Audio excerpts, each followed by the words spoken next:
Hey, it's Vadim from DIY Recording Guys. I want to remind you to check out my free DIY recording ebook. Just go to howtorecordyyourband.com. It features over 70 pages of information that'll get you well on your way to recording yourself or your band. Today's episode features a guest. We have John Burke from Perfect Vocals Academy. John is a producer and mix engineer who's worked out of Nashville and is currently based out of Cleveland. And he started Perfect Vocals Academy as a resource to help people produce and mix vocals. And it's a really wonderful resource. I've been enjoying a lot of his content. As you'll hear from this interview, John is somebody who, first of all, has a lot of information, a lot of knowledge on the topic, and second of all, shares it very freely. He's making content that has a pretty high value density, where even for short bits of content, he's giving away really great information. So I encourage you to check it out. We get into a lot of really interesting topics.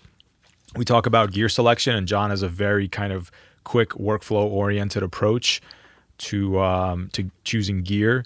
We talk about riding preamp level as a technique for dealing with dynamic vocals. We talk about why recording at a low signal level might actually be worse than some light clipping. We talk about mental preparation for recording vocals, the importance of knowing and understanding your gear, John's strategies for comping different vocal takes and for capturing the right emotion from a vocalist. And finally, John has some really interesting takes on how to do vocal harmonies. During the interview, you'll hear me say Perfect Vocal Academy a couple of times. That is not correct. It's actually Perfect Vocals Academy. The vocals are plural. John wants you to get all your vocals to be perfect, not just the one. Enjoy. You're listening to the DIY Recording Guys podcast, your one-stop information source for DIY music production, with your hosts, Vadim Karaz and Benjamin Hall.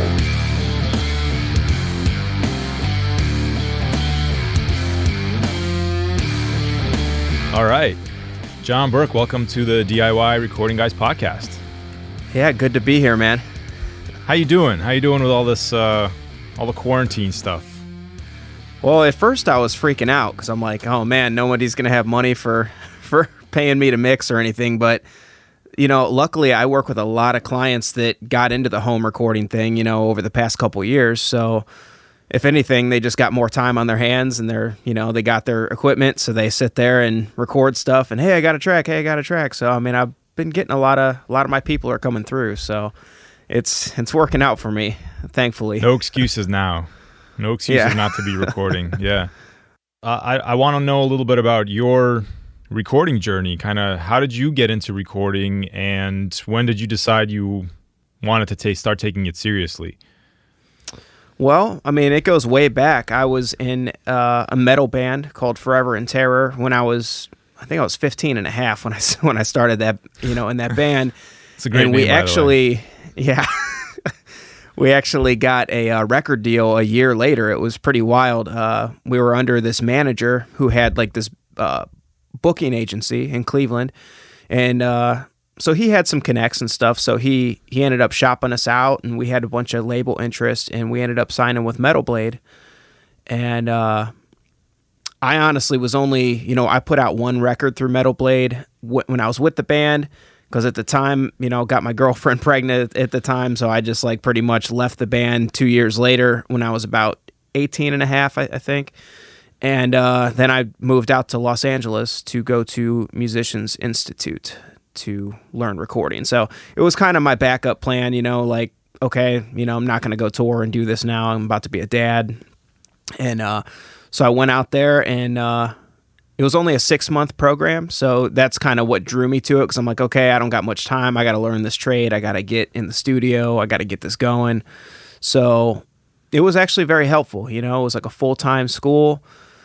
I did night classes, so it was like 5 p.m. to midnight, five days a week. And so you were working and then going to class?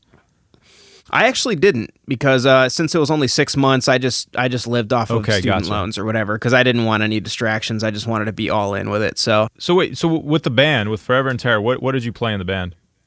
Oh, I played guitar, lead guitar, and I did some vocals in the choruses and stuff. We were a metalcore band, so it was like the Gotcha. screaming in the verses, and then the chorus comes and the pretty singing comes. So that's Gotcha. basically And what so we were. So with the record you guys did, did that kind of spark your interest in recording, or were you interested in it even before then?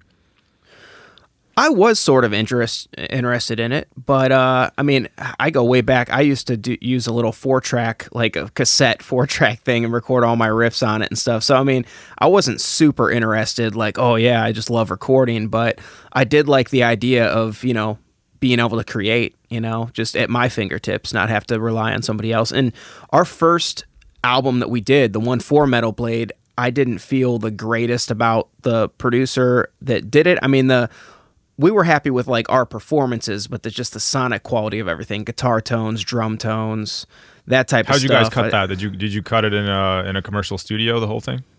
Yeah, it was a smaller commercial studio, but it was nothing crazy.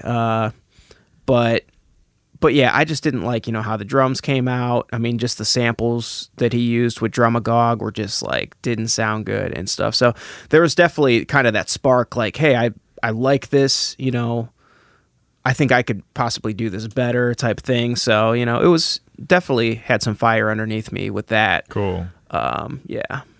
Well, that's awesome, man. I mean, I got to say, like, I think it's cool to me that your backup plan was to be a recording engineer. Like, that's like a lot of people's dream jobs. That's like my dream job. That was your backup plan. So well, it is kudos to you now. for that. I mean, now I'm like, man, I'm glad it worked out that way, because I just, you know, I couldn't see me still being on the road and all that stuff. So yeah, that's a grind for sure. Okay, so you got the was it a certification, like a recording certification? Yeah, just a certificate. Yep. Cool. And then what'd you do next? So that same guy that managed my band, he was opening a recording studio in Cleveland, and he had a record label. Have you ever heard of Standby Records?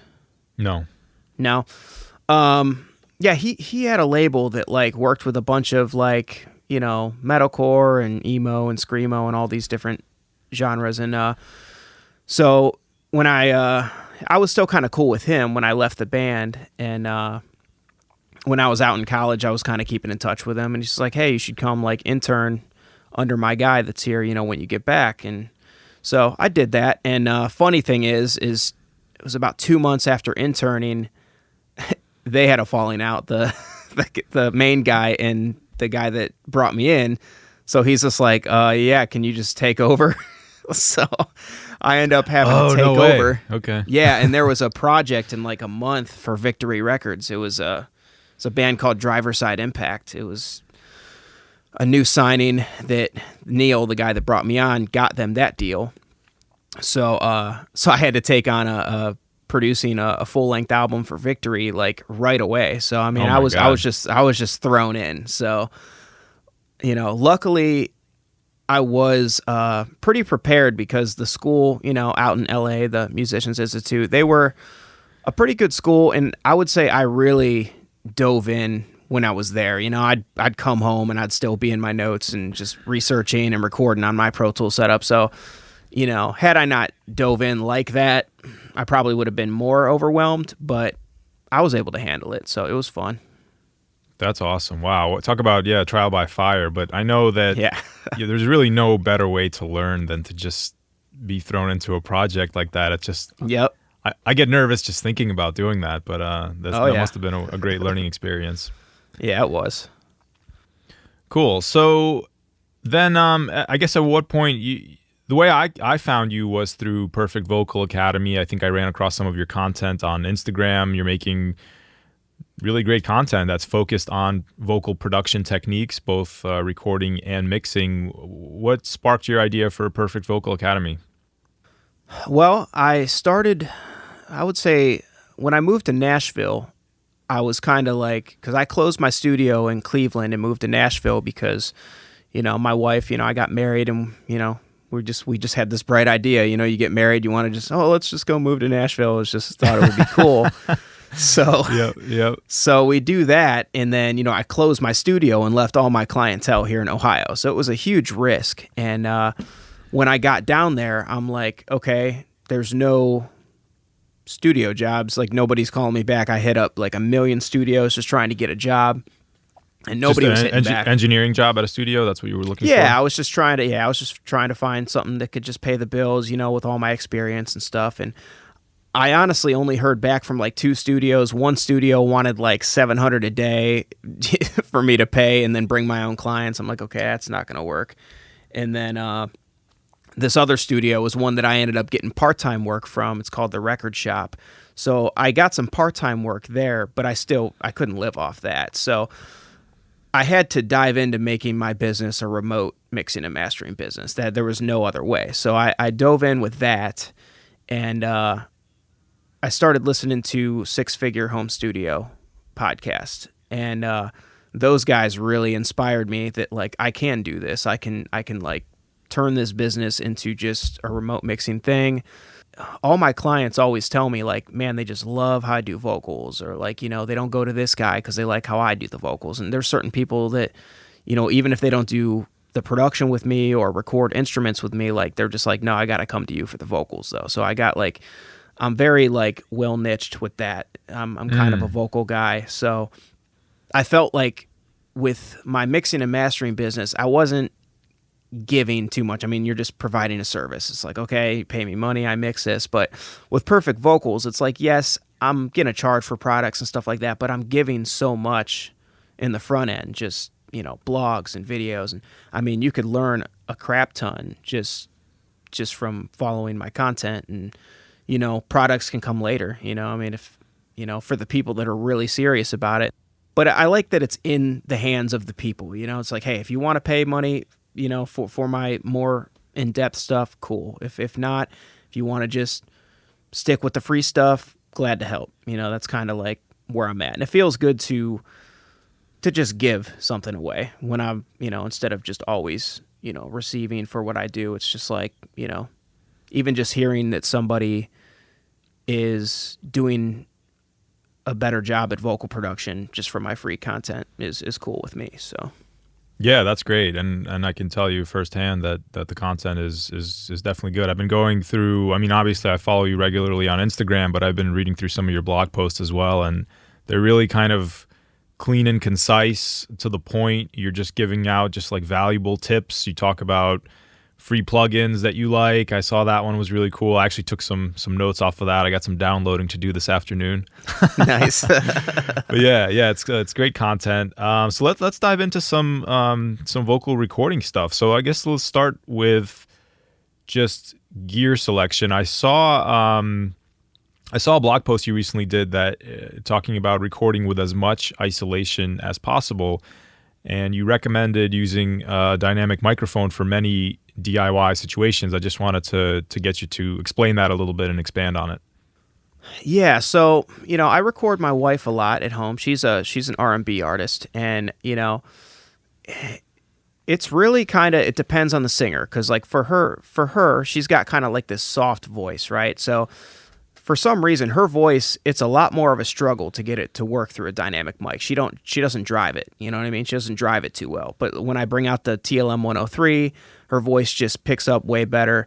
So, but a lot of times, for most people, a dynamic mic, I feel, is going to be better, because you're not going to have that. Most people aren't going to have a treated room. They're not going to have an isolated vocal booth. So if they, are belting into a SM7, then you're most likely not going to get much of that, like, sound of the room. So that's why I prefer, for most singers, an SM7 is going to be it. But then you got your really soft singers that, I mean, we know how much gain these mics take. So if you're a super soft singer and you're driving the mic super hard, I mean, you're going to get a bunch of hiss, and it just doesn't work that well. So, but I do think that if you're a singer and you sing medium to loud, SM7 is perfect, for home stuff.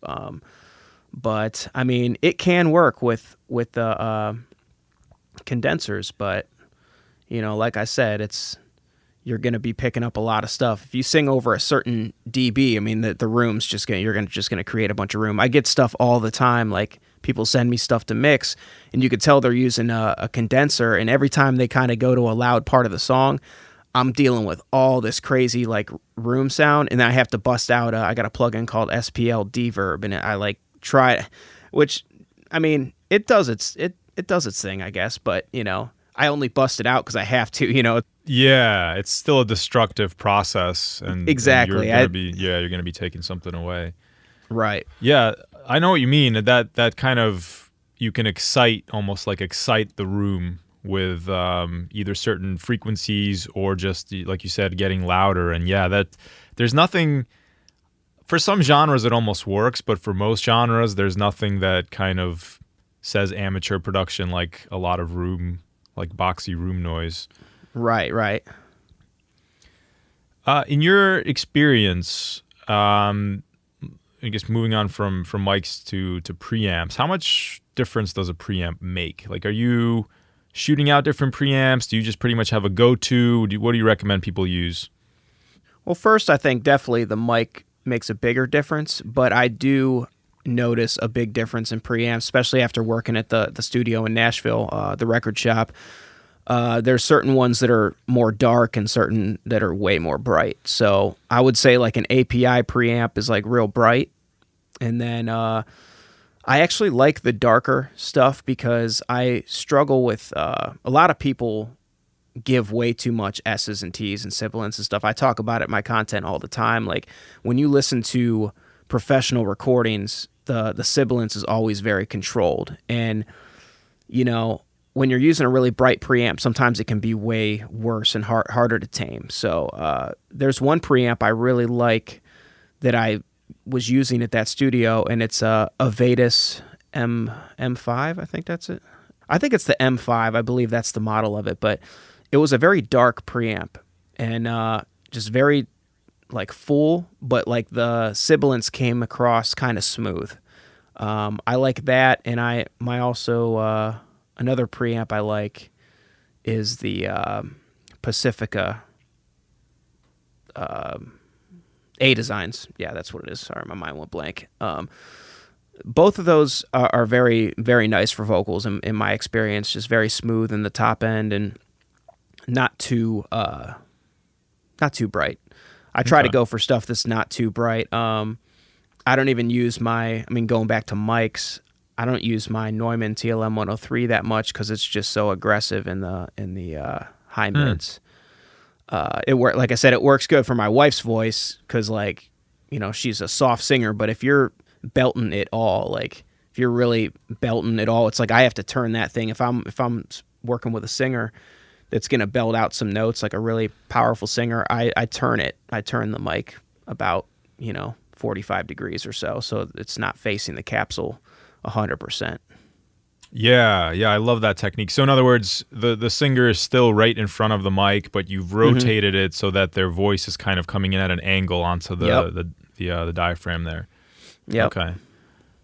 So let's say, I know you do a lot of mostly mixing work now, but if you were doing a vocal session, how do you choose? Let's say you got the SM7B, you got the Neumann, you got a couple of different preamps. How do you set up a quick shootout, or do you kind of try to get a feel for the vocalist's sound in advance and just kind of be ready to go with your go-tos? The studio I was at, the owner was all about mic shootouts, and I feel like if you kind of know what the mics do, then it's not 100% necessary, like, for example, like if a hip hop guy came in, I would just kind of talk to him before and be like, hey, how do you see your voice? Do you see it being kind of thick and boomy, or do you see it kind of like real like cut through and present and shiny? And like basically just that conversation is being like, hey, do I take the tube, the Neumann tube M149? That's what he had, is one of those $5,000 tube mics that was really big and thick, and then a Neumann U87, because that's, you can't really, go wrong with that. So when he'd say, oh yeah, I want it kind of shiny and thin and blah, blah, blah, I'd go right for the U87. It's like, oh, I want it really, if he'd say I want it really big and thick, I'd go for the other mic. So I kind of know what the mics sound like. You can shoot out, but, a lot of times people were, especially there, people were paying $75 an hour to record. It's just like, I feel a little bit bad setting up different mics and taking that time when like I already kind of know. And almost every time I shot out mics, I already kind of knew in the back of my head which one it was going to be normally, just because I know the sound of the mic. So I think that's huge, yeah, and especially even, I mean, the money thing is definitely important. People are paying by the hour, but even if not, you're just kind of, I think, just in the interest of keeping the creative flow going, understanding your tools and having fewer tools but high quality tools is probably a good way to go, and then understanding their characteristics. Like, I think shootouts are a great thing to do kind of on your own time for you to understand your own equipment. So that makes sense to me. And it sounds like you basically had, like a big thick mid-rangey mic and then a shimmery top end mic. And based on that, you could kind of tell which way you were going to go. Right. Talk a little bit about setting preamp levels, because I saw another interesting blog post you had where you talk about sometimes a level that's too low is actually almost worse than a level that's too hot. So talk me through that a little bit. Yeah, it definitely is, because if you set a super low level, the signal to noise ratio is going to be way off. So when you go to like compress it and all that, you're really just bringing up a ton of noise, So I definitely encourage to get a pretty hot level. I mean, at least halfway up that meter. I mean, 50% up the meter is like probably a bare minimum, in my opinion.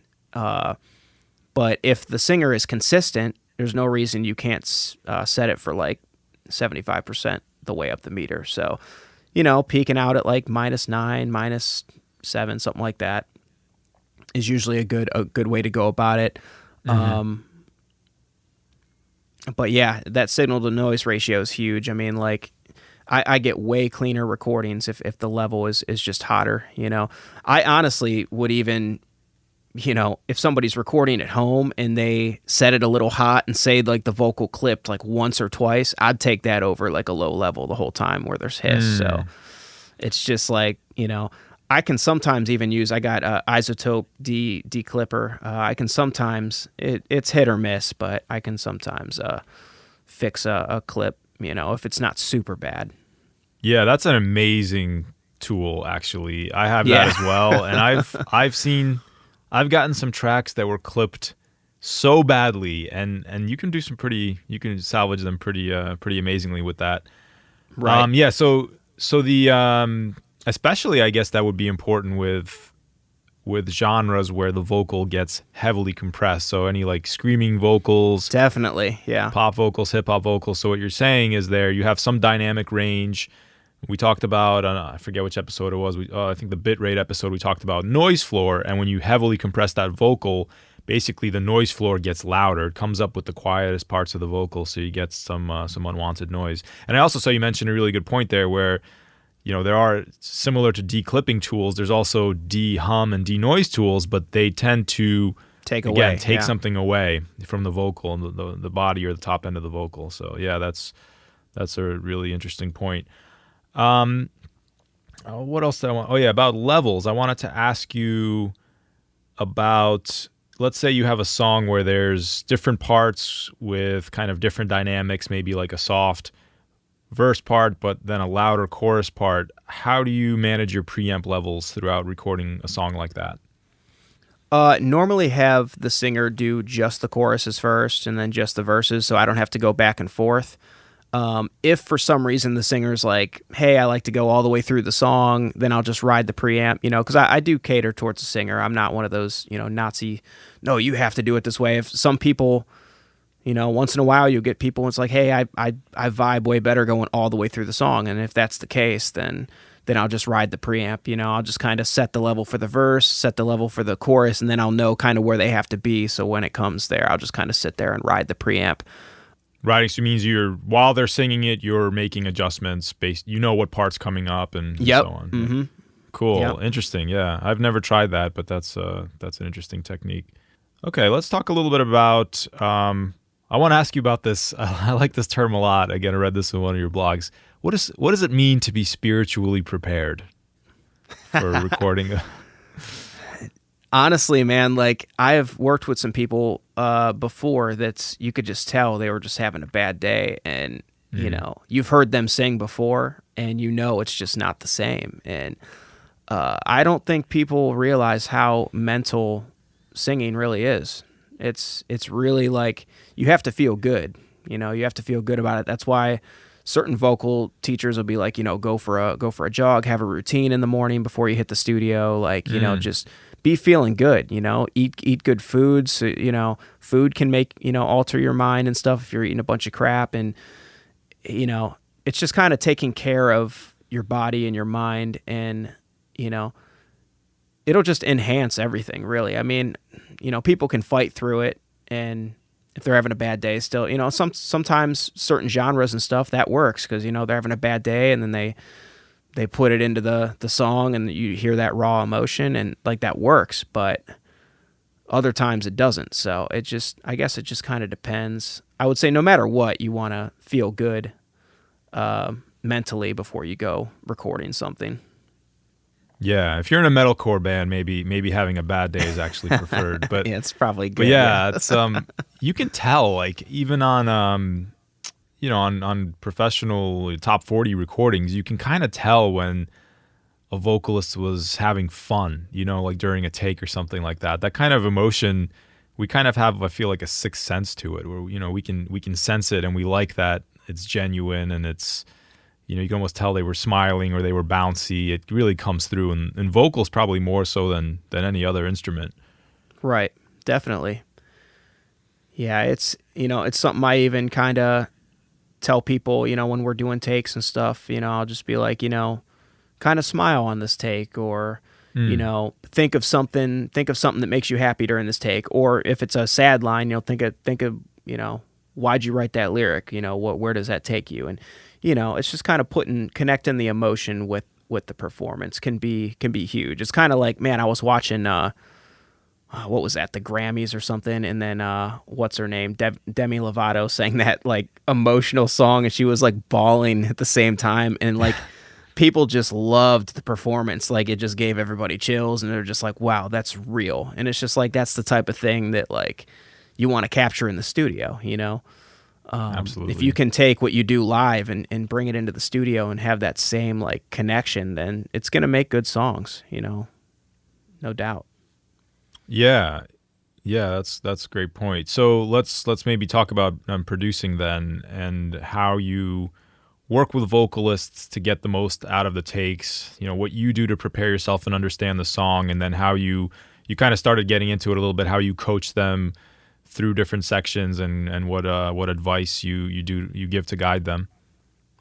Yeah, so when we do multiple takes, because I'm gonna comp it most of the time, I'm gonna usually do 6 to 8 takes, and I'll basically want the singer to sing the same each time, but just with different emotions. You know, I mean, what I don't want the singer to do is, you know, try out, you know, different melodies and different things like that, because then you go to comp it and then it's a mess. So, I mean, you definitely want to be at the stage to where it's like, okay, the melody's, you know, in place, the timing and the flow is in place.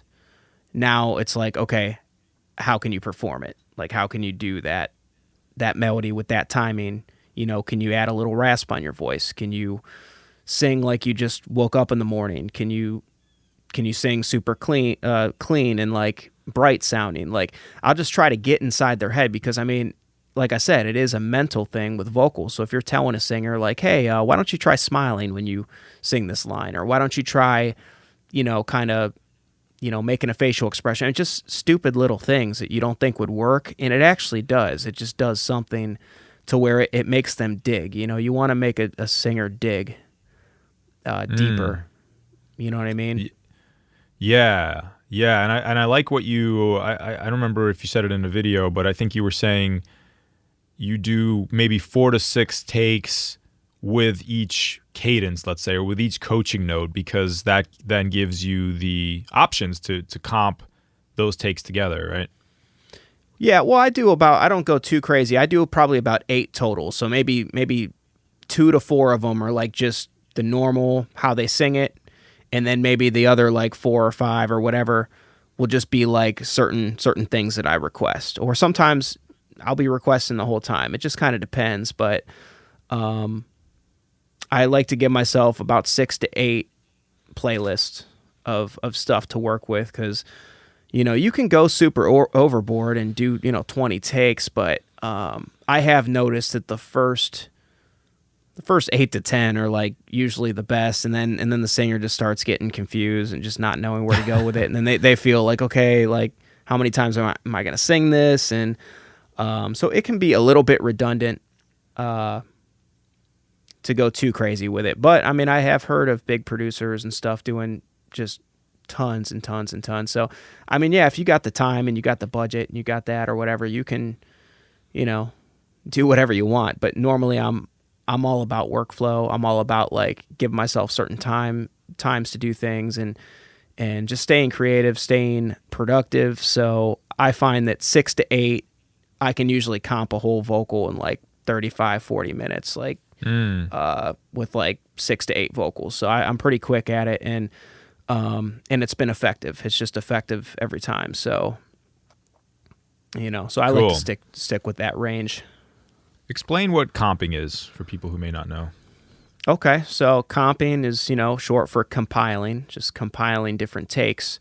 So, with Pro Tools, they have the playlists. So you can just create a new playlist every take that you do, and then at the end, there's a feature, you just click on playlists on that track, and then it'll show all the different takes you did. And there's a cool feature to be able to like just quickly go through each one, and then when you find one you like, you literally click the up arrow, and then it goes on to the comped track. So it goes to the final track, I should say, just the final take track.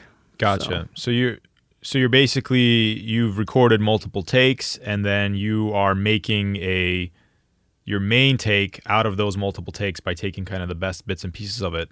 How crazy do you get? I've heard of I remember I was watching, I think Jordan Sapp talking about this, and he was saying how he comps like to the syllable, where he'll take the best syllable from multiple takes, and he's really stitching together the best possible main take. How crazy do you go with it? It's a mixture, believe it or not. It's like sometimes, yeah, I'll just do like one syllable, but other times it'll be a whole phrase. It really depends, because sometimes the one syllable thing, if you do that too much, then all of a sudden everything's super choppy and it just sounds, whack. But sometimes it makes sense. It's kind of a case by case type thing, or line by line. Sometimes there's a certain way that the singer did the take to where you take another piece from another take and it just throws off the flow. So yeah. So normally I go pretty small though. It's like maybe a few words.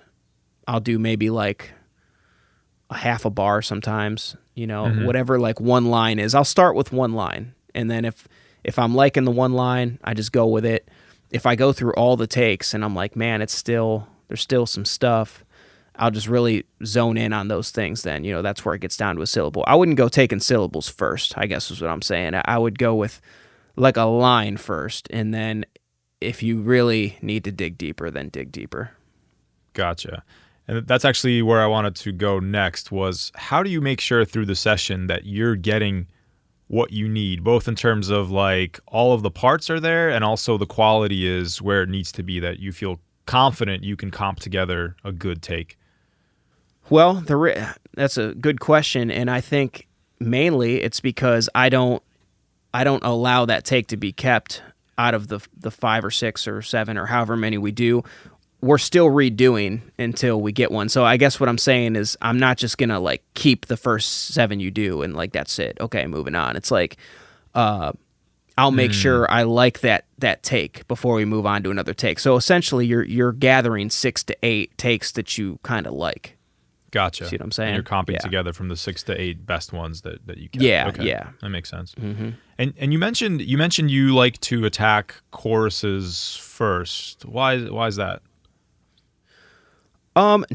Sometimes because singers, they're when you got to capture them when their vocals are kind of more fresh.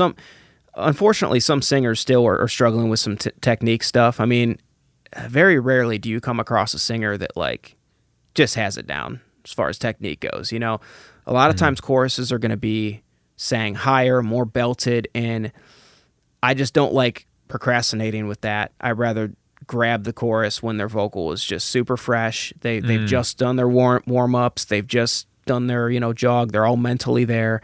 Choruses normally are the hardest part as far as technique goes. It might not be the hardest as far as like flow and stuff like that. Sometimes verses can be a little more tricky with that. But as far as like what's going on with your vocal cords and all that technique, it's a muscle, so it's like, might as well get the hard part, the heavy lifting done up front is normally how I go about it. But I do still put it in the singer's hands. If they're like, oh, no, I got to warm up with this verse first, then I go for it. I mean, it's okay, do the verse first. That's fine. But a lot of times I'll try to get the chorus first, just grab that first. And then it's a copy paste too. I mean, you got to think from a workflow standpoint. It's like, okay, we got the chorus, copy paste, or edit it and then copy paste. Now the singer's feeling really good. Like, man, we got 50% most of the song done. Right? Yeah.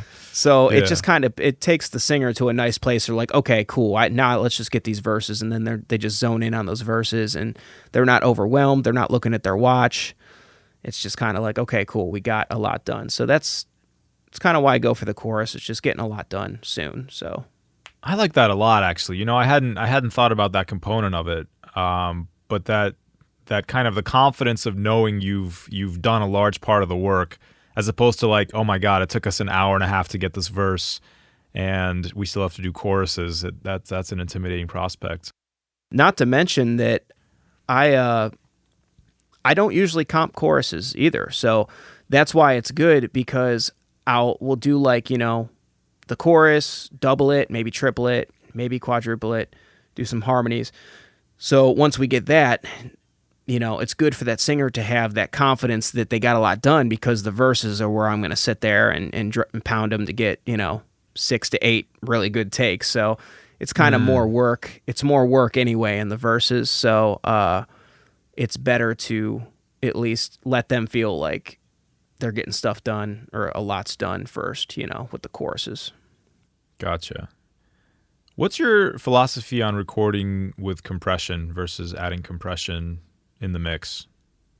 You mean printing the compression, like recording, committing to it? Yeah, or even just recording through an analog compressor downstream of your preamp or whatever. Just in general, what's your philosophy there? Do you prefer just a naked vocal track, mic into preamp, get it down, and then do all the processing later? I honestly, I always did it not recording compression, and then when I started working part-time at that Nashville studio, I started doing a little bit of compression during the recording, but nothing crazy. I mean, maybe 2 dB of gain reduction or 3 dB, but I would say, unless you're experienced, just don't record compression. I mean, it's I wouldn't. I like I said, I've done this for like 10 years before I did it for the first time. So it was like, save all the trial and error for the plugins, so that way it's post. Yeah, that makes sense. But it was fun. It was fun recording compression a little bit. It kind of makes it to where, especially with like rappers and stuff, singers, and it can, I don't know, singers have such a big dynamic range to where it's like, until you got like all your chain of plugins, it's still not going to really sound right. But rappers are different though. A lot of times rappers, I'll get some like really like consistent rappers, and man, their voice just sounds good with just like the little bit of recorded compression, and like it's like, man, I don't have to do that much when it comes down to the stuff, just some EQing, some multi-band compression. But that can be nice. It could be a good vibe for the rapper to like be just super clear, and a little bit of compression can go a long way with that. But for singers, I can go without doing compression on singers during the recording, But gotcha. I can usually have it on a plugin while they're singing though, and that way at least they're feeling good about it, So, but just not recording the compression. So in that chain, so you're not recording it. What are you giving other than compression to the vocalist in their headphones to kind of boost their confidence in what they're hearing? Compression, EQ, and reverb, because EQ is a big one, because a lot of times there's just a bunch of low end in vocal, especially with fancy mics. I noticed when I was in Nashville, I was using some of those tube mics he had, and tube mics are just so fat and thick, and it can be good for some singers, but a lot of singers it's not. You just have to bust out an EQ and be like, man, let's cut out some of these low mids, let's roll off some of this low end junk, so I think that helps, because especially with rappers, they'll come in and they want their voice a lot of times to sound like just very like cut through and not super thick, because you got all that low end and like just driving low end and stuff. So if your voice has all that thickness in it, it's really just not going to sound the greatest with a beat, so especially for a rapper, I'd bust out an EQ, roll off a bunch of that, and compress it really nice, and then just give it a little bit of reverb, and usually that does the trick. I don't usually dive into multi-band compression and all that during the recording, but as soon as they're done with the recording and I get into mixing and stuff, then I'll definitely pull that out, and the client's always like, oh, okay, that's what it was missing, because multi-band compression is pretty huge when it comes to mixing. So talk a little bit about, so let's say you got your choruses, or let's say you're working on choruses and there's one part that the singer keeps struggling with, so you decide to punch in. First, explain what punching in is, and then talk about some of your strategies. Okay, so there's basically two ways to punch in a singer, and that's to just basically hit play and then have quick punch on, and then you just manually record when you feel that they're at the right spot or whatever. I do that kind of with kind of fast-paced rap sessions. Sometimes you get rappers that come in and they're just like, they just want to get like 2 songs done per hour, and like they just want to move at a really fast pace. So I'll do like manual punching there, because I mean, if you're sitting there like, okay, let me find the line, and then cool, that's the line we're going to record, let me set the pre-roll, that can kind of slow you down. But that method is also, the other method is to select the part you want to record, and then set your pre-roll, set your post-roll, and then hit record. But I would say that's, both ways are good, but I would go for the manually punching if you're on a time crunch, but if you're not on a time crunch, just go with the, make your selection, find out what you're doing, tell the singer to sing along before it, and then sing along after the punch. So it's good to let the singer know that what they're recording, because if they're just like singing, then they don't know what to focus on. So if they know the exact line that they're doing, and they know that they need to sing before the line and after the line, that's how to get a good punch. Because if you just come in on it, it's not even just the pop that's the problem, because some people will say like, oh, you can't just come in on it because it pops, because you can get rid of that with a crossfade. But it's just about like the noticeable punch. You could just hear the voice was just in a different place. So if you're singing along, normally you can make the punch way smoother. It sounds like it wasn't even punched if it was done right. So right, yeah, and there's some strategies there too for like punching in, obviously in between words, not during a word or something like that, so you can get that kind of natural transition. Most definitely. And, yeah. And the nice thing about, I mean, it used to be with tape or something like that, where you would punch in, it was actually a destructive process where you could do it. Actually, I probably had the same little 4-track machine you had, and I remember you could even punch in on that, but at that point you were destructively copying over the previous take, where the nice thing with digital recording is that you're actually not destructively processing the previous take, so you're not writing over it. It's still there if you want it to like undo or whatever, which is a nice flexibility as well. Definitely. Yeah, I like non-destructive quick punch, because that's the nice thing about Pro Tools is as long as you hit play and you're on quick punch, you can drag out anywhere. You could drag out the take. So Pro Tools is essentially recording when you just hit play and you don't realize it. See what I'm saying? So you can trim out the take. So that works good if like say the singer's singing their pre-roll part, they're singing up to the part they're about to punch in, and they're like, man, I did something, that I really like in the pre-roll section.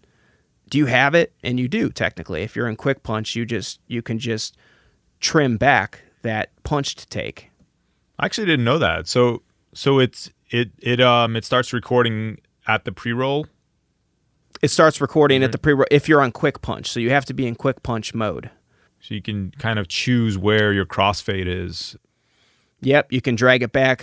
It's actually very helpful because if it didn't sound that great, like punched in wise, you could just trim it back and maybe it sounds great like back into the pre-roll a little bit.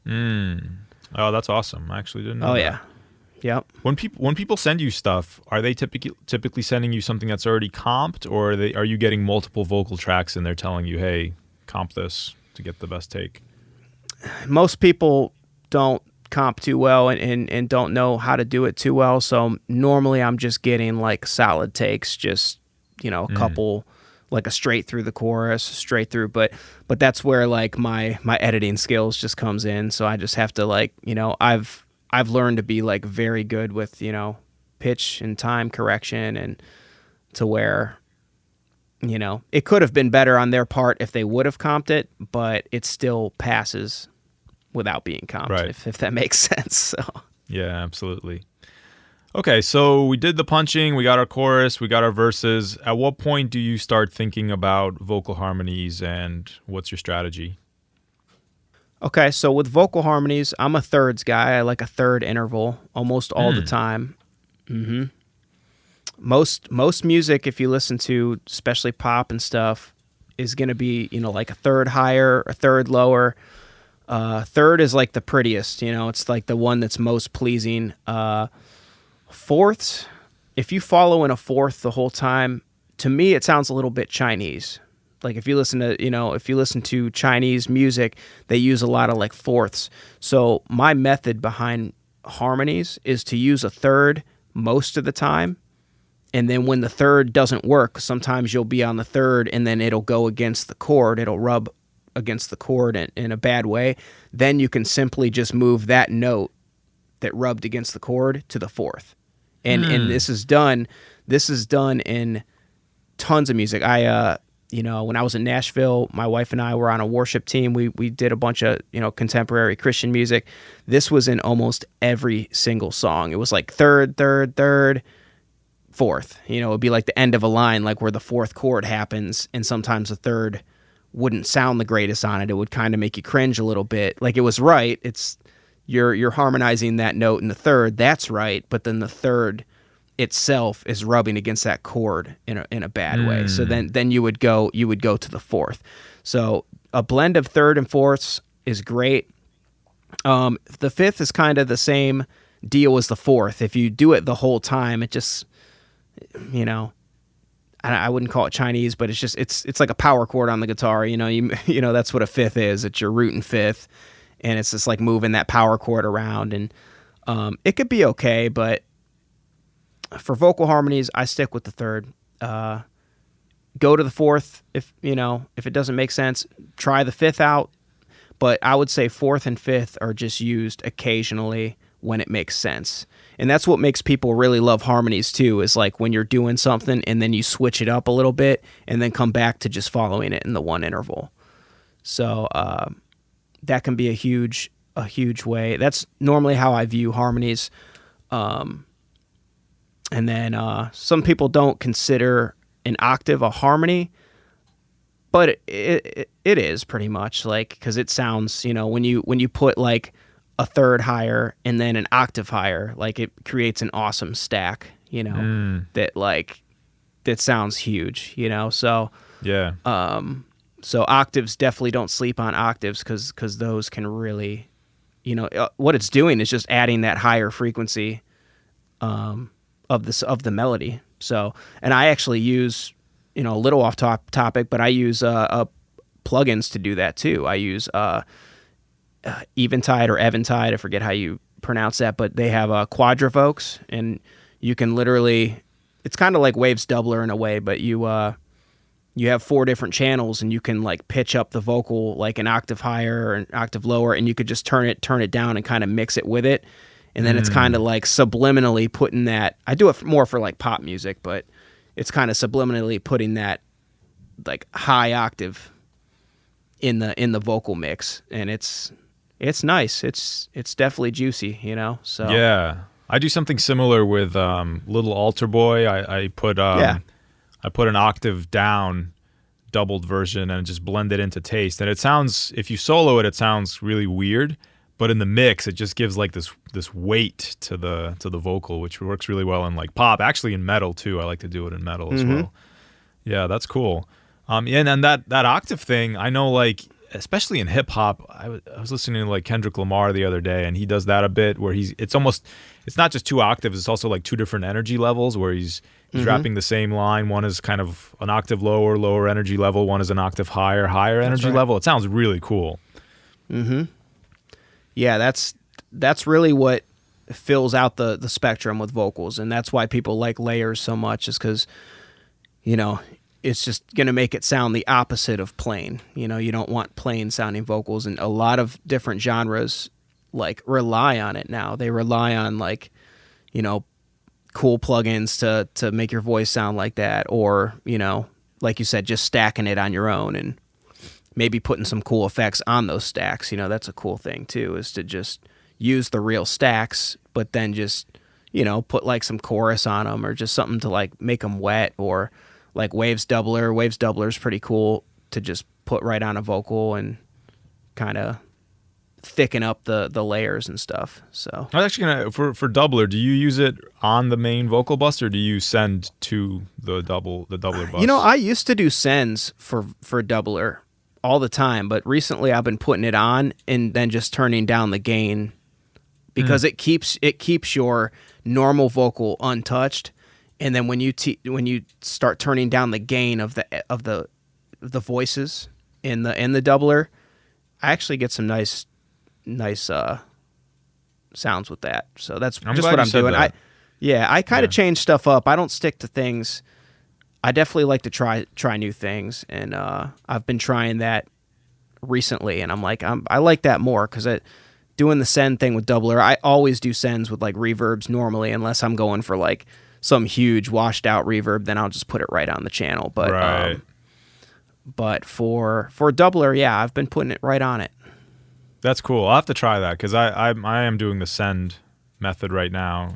Like you said, just for the same reasons as not wanting to touch my main vocal and wanting to just have that as a bus. But yeah. I see what you're saying. You could just, the plugin gives you the ability to control the gain of those extra voices. So that's cool. Okay.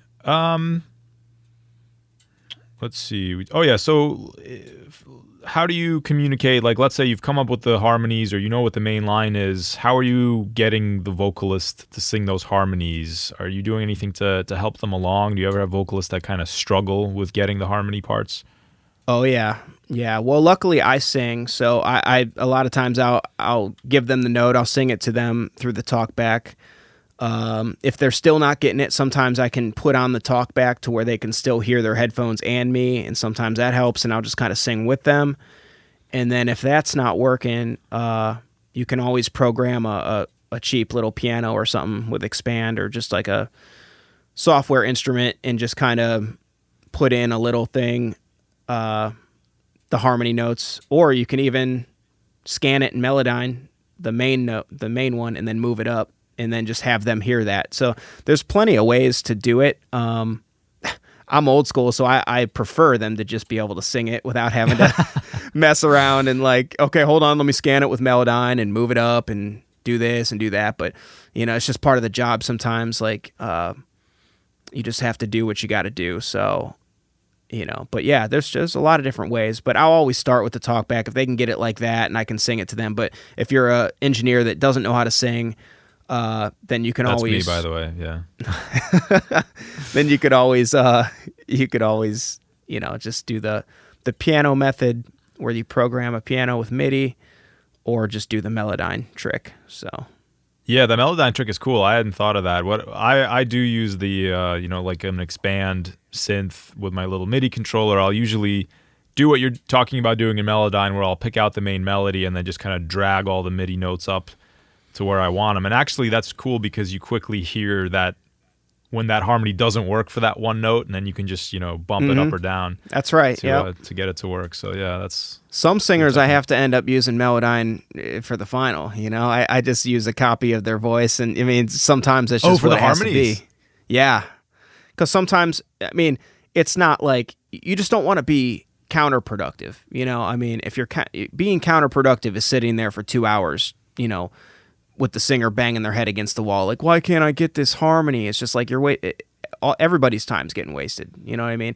It's like at the end of the day, let's finish this song. And Melodyne, believe it or not, it's pretty. I mean, that's why they have that's why they have the formant on there, because formant, when you take it up, it changes the tone of their voice, makes it sound like more high pitch, or like the tonal, or the, what is that called, timbre or whatever, of the voice changes. But I believe that's why they put formant on there, so that way you can, if you're moving the vocal up, then you can bring the formant down a little bit to try to match it to it. It's not perfect. It's not going to give you what a real voice is, but it does something to help. Absolutely. You know what I'm saying? For I could see that working for background vocals. Yeah, it just makes it sound like it was the same voice that sang higher pitched notes, as opposed to like chipmunk voice effect where everything is off. Yeah. So yeah, I've done that before. I mean, I'm guilty of that, but like I just, when people who have a certain amount of budget and they're in the studio, and as a producer, your time management too. They're not. I mean, they might be worried and stuff, but it's up to us to like make sure that like everything's going to plan in a certain amount of time. Yeah, absolutely. Okay, let's do a couple of rapid fire things, and then I want to hear a little bit about where people can, can find more information on you and your content. So, rapid fire, I want to ask you. I actually didn't write these down, so I'm going to go off the top of my head here. How do you feel about auto-tune and its place in modern music today? Well, there's still a lot of music that demands it. So you kind of have to go with what demands it. I mean, it's normally just going to be hip hop. I don't think too many other genres are kind of taking it on. I mean, in pop music, it might sound a little auto-tune, but it's probably just really tight tuning. I don't think they're putting auto-tune plugins on. You know what I mean? When I think auto-tune, when I think auto-tune, it's like when you're listening to hip hop or rap and you hear when the voice gets jerked to like a wrong note for a split second. I hear it in major mainstream stuff, and it makes me cringe. Oh yeah. It makes me cringe. I'm like, wait a minute, you just put autotune on there. It jerked you to a wrong note because they didn't know the key to put it in or whatever. Or if they did know the key, it still jerked it to another note in the key that's wrong for the melody they were going to. I mean, it's subtle. Usually it happens for a split second, but it's still you got to have knowledge to put Melodyne before it and correct into it, because that's what I do. So if somebody wants that auto-tune sound, they're not going to get the auto-tune sound that jerks them to wrong notes. They can get the jerkiness, because I'll allow that, because that's what auto-tune is. It's the jerkiness of the pitch. But I put Melodyne on before it, and then every time that there's like a bad section to where it like jerks it bad, I'll correct it in Melodyne and feed it into auto-tune, and it's perfect. Yeah, that works makes every sense. time. But yeah, people that don't know how to use it, yeah, I'm against that. If you don't know what you're doing with it, then I wouldn't use it. Gotcha. If you had, I guess let's talk about desert island gear. If you could only have one microphone, you could only have one preamp, what are you choosing for vocals? I would say I don't own it, but I really like the Manley reference tube mic. And for a preamp, I'm just going to go off ones I've used. I'm sure there's a million other ones, but I probably just, again, go with that Pacifica A Designs. I just liked that. There's probably way better, but I'm just going to go with ones that I've used. So yeah. You've used that Manley reference? Yeah, I have used it in Nashville. There was a studio that had it. Yeah, that's one where, I mean, that's like a $4,000 or $5,000 mic, but I've heard people use that for literally everything, and it sounds good. Yeah. So, yeah. Yeah, That's Manly's a choice. good company. It's just you got to have the money, Yeah, So- yeah. Okay, what's one gear purchase you regret? A piece of gear you don't need and wish you didn't buy. I'm kind of minimal as it is, but that's a tough one. No regrets. All right, that's a good answer. Yeah, because Okay. I basically use plugins. I've been using the same Atom A7s for like 10 years. This SM7's like 9 years old. I'm using it right now. Yeah, I just, good gear will last, and of course, you get tempted sometimes. You get tempted to like want to upgrade your stuff, and if anything, if I'm going to upgrade anything, it's going to be like computer stuff, plugins. I mean, all the stuff that's ever changing. But as far as hardware gear, I'm good. So Nice. Wow, I love it. Gear Yeah. equilibrium. That's great. Cool. Well, thanks, man. Tell people where they can find you, your content, and the Perfect Vocal Academy stuff. So everything's on my website. The way I have it set up, there's a link to the YouTube channel, a link to Instagram, the blogs, the product page, and there's a link to get 2 free ebooks when you subscribe to the mailing list. And I send out weekly emails.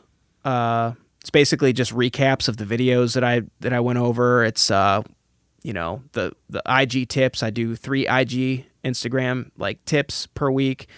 And so if you miss it on social media, I send you an email, but it's all at perfectvocalsacademy.com. Awesome. Well, thanks so much for taking the time to do this. I learned a lot, and hopefully our listeners did too.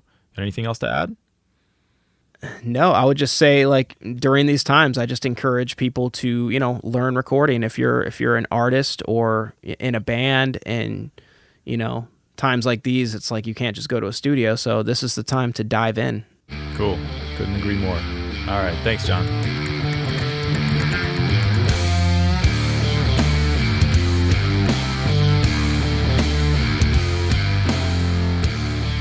If you're enjoying the podcast, take a minute to leave a rating wherever you like to listen to it, or share it with your friends on social media. Also, Benjamin and I are working engineers, and we love helping people turn ideas into finished productions. So if you're interested in working with one of us, or just want to discuss a project you're working on, reach out. You can find my work at calmfrogrecording.com, get me on Instagram at calmfrogrecording, or shoot me an email, vk@calmfrogrecording.com. And you can check Benjamin's work out at dreamloudstudio.com. Hit him up on Instagram at dreamloudstudio, or by email, ben@dreamloudstudio.com. And finally, join our Facebook group to engage with a whole group of friendly, like-minded people who are interested in DIY recording. Just search for DIY Recording Guys on Facebook. Thank you so much for listening and for your continued support. I'll see you next week.